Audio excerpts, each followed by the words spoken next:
Thank you, Mr. Chairman. Mr. Grippo, I'd like to ask you a few straightforward business questions. Let's just say you are considering a loan guarantee for a company, and the price of the product that this company sells has declined by 63% over the last several years, including by more than 20% since February, without knowing anything else about this company. Does that sound like a relatively high-risk or low-risk project? I'm sorry, could you just restate that? I want to make sure I'm understanding the question. Product that sells dropped 63% over the last several years and 20% since February. Is that a high risk or low risk? If the price of their product is falling, assuming that the costs of the company are not commensurately falling, then that would have risk to it.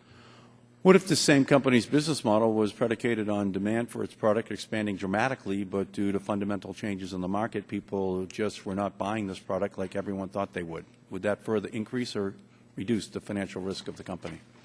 Again, let me just ask you to repeat that so I make sure I'm understanding the assumptions in the hypothetical. If it was predicated on demand for its product increasing, but instead, because of fundamental changes in the market, it was decreasing, would that increase or decrease the financial risk of that company? If a creditor was making an assumption or had knowledge that demand would increase, that would tend to reduce the risk. Yeah. Now, what if it also turned out that there were better finance competitors, including one that already had a very large government-backed loan guarantee? And what if that company's technology had so many problems that the technical experts at the Department of Energy assigned to your loan guarantee application actually asked the company to withdraw it at one point because they didn't think it could be commercially viable? Would that increase or decrease the risk of our hypothetical company defaulting on its loan? If I understood what you've laid out, it sounds like that would increase the risk. That would increase the risk. Thank you. So I'm not talking about Solyndra. I'm talking about the United States Enrichment Corporation, which has asked DOE for a $2 billion loan guarantee to make fuel for nuclear reactors, almost 4 times as much as Solyndra.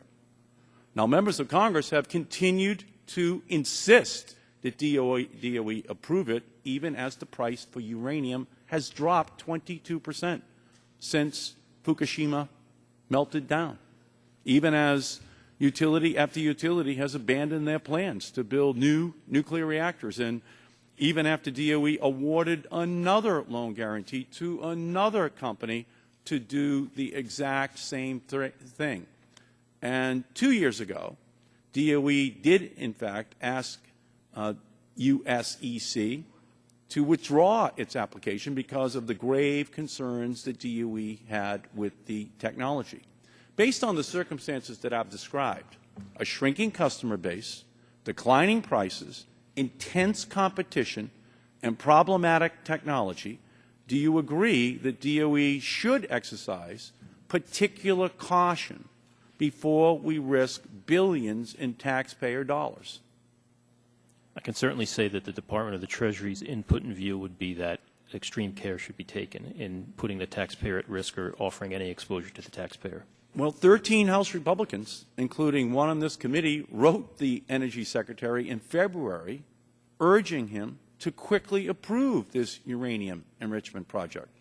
Last week, Speaker Boehner stated that a denial of this loan guarantee was tantamount to the Obama administration betraying Southern Ohio, not giving a loan guarantee to a company that has these kinds of obvious financial problems, it seems to me, is not a betrayal of the taxpayers. Do you agree with that? I prefer not to offer an opinion on that, sir. So, in my opinion, what the betrayal is in the Republican budgets that cut investments in clean energy by 70% next year and 90% over the next 3 years. That's solar and wind. That's what they're targeting, not coal, not nuclear, wind and solar, the competitors to those incumbent industries. That's what this is all about. Kill the competition that Peabody Coal or the nuclear industry has feared for years is finally arriving in wind and solar. That's what the hearings are all about. Keep the loan guarantees for those old industries.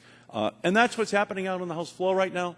That's what continues to happen in this committee. Attacks on the Clean Air Act, attacks on wind and solar, attacks on the future. And this is really a debate about the past versus the future. And we can see that in the insistence the Republicans have that loan guarantees be given to a corporation which obviously has a business model which is failing. So I thank you, Mr. Chairman. I yield back to Pat. Thank you, Mr.